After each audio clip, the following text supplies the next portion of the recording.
नमस्कार, मेरो नाम चाहिँ राधिका घिमिरे। म एउटा पेसाले नर्स हो। नर्समा पनि लेबर एन्ड डेलिभरीमा जुन आमाले बच्चा पैदा गर्ने ठाउँको नर्स भएको हुनाले आमा जब गर्भवती हुन्छ तब के हुन्छ त बच्चा पैदा हुन्छ र त्यो बच्चा पाउँदा कतिको पीडा हुन्छ भन्ने कुरा आमा र बच्चा रिलेटेड भएको हुनाले मैले चाहिँ एउटा कविता भन्न गइरहेको छु। त्यति राम्रो त छैन हैन, सुनिदिनु होला।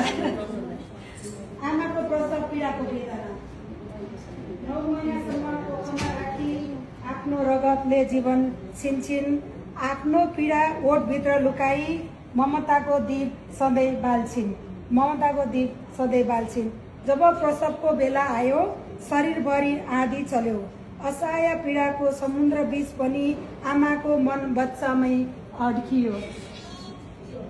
प्रत्येक व्यथामा सास अड्किन्थ्यो, प्रत्येक व्यथामा सास अड्किन्थ्यो। आँखाभरि आँसु टिलिप टिलिप हुन्थ्यो, आँखाभरि आँसु टिलिप टिलिप हुन्थ्यो। तर अनुहारमा आशाको उज्यालो, तर अनुहारमा आशाको उज्यालो। मेरो सन्तान आउँदैछ भनी भरोसा हुन्थ्यो, मेरो सन्तान आउँदैछ भनी भरोसा हुन्थ्यो। तो पीडा शब्दले बयान हुँदैन, तो पीडा शब्दले बयान हुँदैन, तो त्याग कसैले तिर्नै सक्दैन, तो त्याग कसैले तिर्नै सक्दैन। आमाको प्रसव वेदनाभित्र, आमाको प्रसव वेदनाभित्र पुरै संसारको माया लुकेको हुन्छ, पुरै संसारको माया लुकेको हुन्छ।